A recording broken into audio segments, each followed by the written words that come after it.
जब हम तरक्की की बात करते हैं तो हमारा ध्यान ऊंची गगनचुंबी इमारतों, सड़कों पर दौड़ती गाड़ियों की कतारों और धुएं से भरे कारखानों पर जाता है। लेकिन जरा सोचिए, एक ऐसा देश जहां आसमान को छूती इमारतें नहीं बल्कि बादलों को छूते पहाड़ है। एक ऐसा देश जहां की हवा में गाड़ियों का धुआं नहीं बल्कि बौद्ध मंत्रों की गूंज और देवदार के जंगलों की खुशबू है। स्वागत है आपका भूटान में, जिसे स्थानीय भाषा में द्रुकयुल यानी ड्रैगन की भूमि कहा जाता है। हिमालय की गोद में बसा यह छोटा सा देश दुनिया के बाकी हिस्सों से बिल्कुल अलग है। जब आप भूटान में कदम रखते हैं तो सबसे पहली बात जो आपको हैरान करती है वह है यहाँ का सन्नाटा। एक ऐसा सन्नाटा जो आपको डराता नहीं बल्कि अंदर तक शांत कर देता है। यहाँ की राजधानी थिम्फू में जब आप प्रवेश करेंगे तो आपको एक बेहद अनोखी बात दिखेगी। यहाँ पूरे शहर में एक भी ट्रैफिक लाइट नहीं है। जब दशकों पहले सरकार ने यहाँ पहली ट्रैफिक लाइट लगाई थी तो यहाँ के लोगों ने उसका विरोध किया। लोगों का कहना था कि उन्हें एक बेजान मशीन के इशारों पर नहीं चलना, उन्हें किसी इंसान का मुस्कुराता हुआ चेहरा देखना है। आज भी यहाँ सफेद दस्ताने पहने ट्रैफिक पुलिसकर्मी हाथों के इशारों से गाड़ियों को संभालते हैं। ये छोटी सी बात भूटान की पूरी जीवन शैली को बयां कर देती है, जहां तकनीक से ऊपर मानवीय संवेदनाओं को रखा जाता है। 1970 के दशक में जब पूरी दुनिया अपनी अर्थव्यवस्था को मापने के लिए सकल घरेलू उत्पाद यानी जीडीपी की दौड़ में अंधी हो रही थी, तब भूटान के चौथे राजा जिग्मे सिग्ये वांगचुक ने दुनिया के सामने एक क्रांतिकारी विचार रखा। उन्होंने कहा कि ग्रॉस डोमेस्टिक प्रोडक्ट से ज्यादा महत्वपूर्ण ग्रॉस नेशनल हैप्पीनेस है। भूटान ने दुनिया को सिखाया कि तरक्की का मतलब सिर्फ जेब में रखा पैसा नहीं होता। खुशहाली का मतलब है शुद्ध हवा, सुरक्षित समाज, अपनी संस्कृति से जुड़ाव और मानसिक शांति। यह हर कुछ सालों में सरकार हर नागरिक के घर जाकर एक विस्तृत सर्वे करती है। इसमें पूछा जाता है कि आप मानसिक रूप से कितने शांत हैं, आप अपने परिवार के साथ कितना समय बिताते हैं और आप अपने पर्यावरण से कितने संतुष्ट हैं। इस दर्शन की झलक भूटान के पर्यावरण में स्पष्ट रूप से दिखती है। भूटान दुनिया का एकमात्र ऐसा देश है जो कार्बन नेगेटिव है।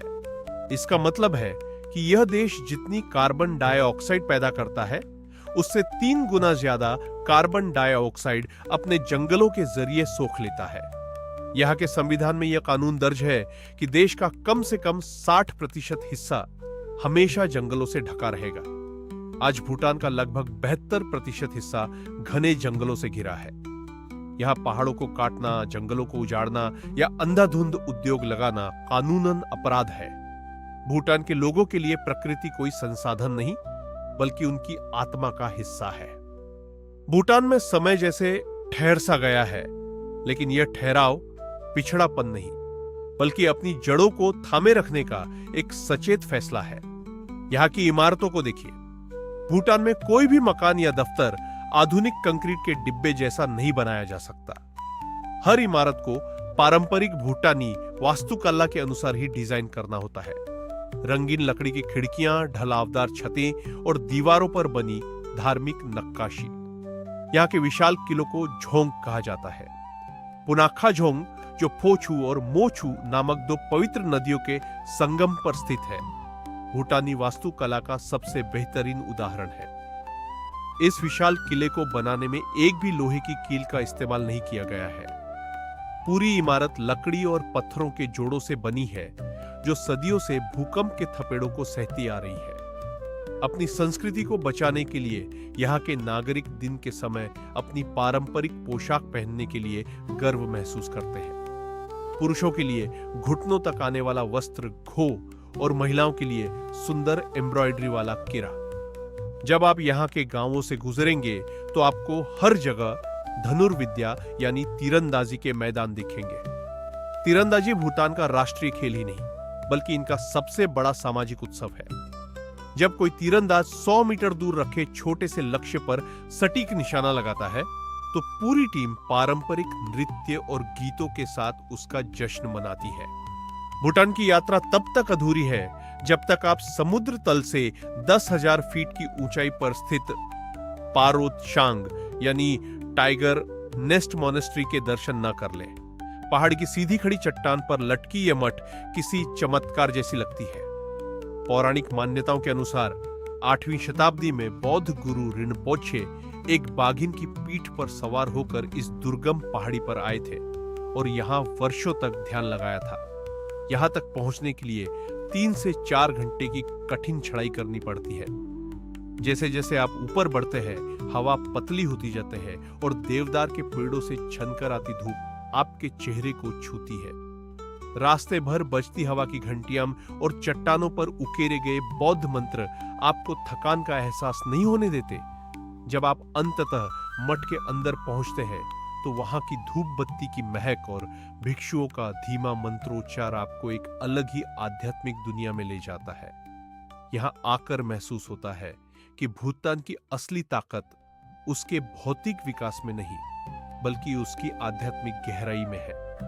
आज की दुनिया जहां रफ्तार, प्रतिस्पर्धा और उपभोक्तावाद के पीछे भाग रही है, वहां भूटान शांति से खड़ा होकर एक अलग रास्ता दिखा रहा है। भूटान हमें सिखाता है कि आधुनिक बनना और अपनी संस्कृति को खो देना एक बात नहीं है। आप पर्यावरण को नष्ट किए बिना भी अपने लोगों को समृद्ध बना सकते हैं। भूटान कोई अमीर देश नहीं है, न ही इसके पास कोई बड़ी सेना या आधुनिक तकनीक का अंबार है, लेकिन इसके पास जो है वह आज की दुनिया में सबसे दुर्लभ है: संतोष, शांति और एक स्वच्छ कल। शायद इसीलिए जब आप भूटान से वापस लौटते हैं तो आप अपने साथ सिर्फ तस्वीरें नहीं लाते, बल्कि जीने का एक नया नजरिया लेकर आते हैं। एक ऐसा नजरिया जो आपको याद दिलाता रहता है कि असली खुशी बाहर की चमक धमक में नहीं बल्कि हमारे अंदर के ठहराव में है। भूटान की लगभग 50% से अधिक आबादी आजीविका के लिए कृषि पर निर्भर है। देश का पहाड़ी भूभाग होने के कारण यहाँ की खेती की अपनी कुछ अनूठी विशेषताएं हैं, जैसे 100% जैविक खेती ही करना।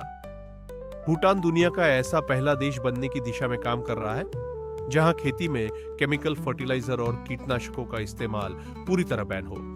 यहां ज्यादातर पारंपरिक और जैविक तरीकों से खेती की जाती है। लाल चावल, भूटानीज रेड राइस, यहाँ की सबसे मुख्य और प्रसिद्ध फसल है। इसके अलावा मक्का, गेहूं, जौ, आलू और सेब व संतरे जैसी नकदी फसलें उगाई जाती है। पहाड़ों और घने जंगलों के कारण पूरे देश का केवल 2 से 3% भूभाग ही खेती योग्य है। भूटान का व्यापार मॉडल उसकी ग्रॉस नेशनल हैप्पीनेस नीति से बंधा हुआ है। यहां अंधाधुंध औद्योगिकरण की अनुमति नहीं है। भूटान की अर्थव्यवस्था का मुख्य आधार नदियां और उन पर बने हाइड्रो पावर प्रोजेक्ट्स है। भूटान अपनी जरूरत से ज्यादा बिजली बनाता है और इसे भारत को एक्सपोर्ट करता है। हाइड्रो पावर के बाद पर्यटन भूटान का दूसरा सबसे बड़ा कमाई का जरिया है। भूटान का सबसे बड़ा व्यापारिक भागीदार भारत है। भूटान अपने अधिकांश दैनिक सामान, गाड़ियां और ईंधन भारत से आयात करता है। यहां भारी उद्योग या प्रदूषण फैलाने वाली फैक्ट्रियां लगाना प्रतिबंधित है। केवल इको फ्रेंडली हस्तशिल्प, हर्बल प्रोडक्ट्स और आईटी सेक्टर जैसे व्यवसायों को बढ़ावा दिया जाता है। भूटान पूरी तरह प्लास्टिक फ्री देश है। यहां आपको पॉलीथीन देखने को नहीं मिलेंगी। भूटान की टूरिज्म पॉलिसी को हाई वैल्यू लो वॉल्यूम कहा जाता है। इसका मकसद देश में भारी भीड़ को रोकना और पर्यावरण व संस्कृति को बचाए रखना है। भारतीय नागरिकों को भूटान जाने के लिए पारंपरिक वीजा की जरूरत नहीं होती, बल्कि केवल एंट्री परमिट लेना होता है। इसके लिए वैध पासपोर्ट या वोटर आईडी कार्ड होना अनिवार्य है। भूटान में रुकने के लिए सभी विदेशी पर्यटकों को प्रतिदिन के हिसाब से पर्यावरण/विकास शुल्क देना पड़ता है, जिसे एसडीएफ फीस कहा जाता है। भारतीय पर्यटकों के लिए यह शुल्क 1,200 रुपए प्रति। भूटान सिर्फ एक देश नहीं, बल्कि जीने का एक नजरिया है। एक ऐसा नजरिया जो हमें याद दिलाता है कि असली तरक्की इमारतों की ऊंचाई में नहीं, बल्कि अपने लोगों की मुस्कान और प्रकृति के संतुलन में होती है।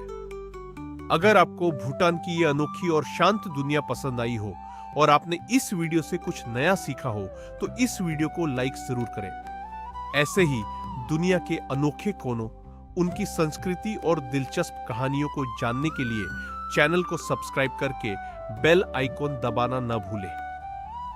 भूटान के बारे में आपको सबसे अनोखी बात क्या लगी? यहाँ की कार्बन नेगेटिव लाइफस्टाइल या बिना ट्रैफिक लाइट का शहर? मुझे कमेंट करके जरूर बताइए। मिलते हैं अगली किसी ऐसी ही दिलचस्प यात्रा में।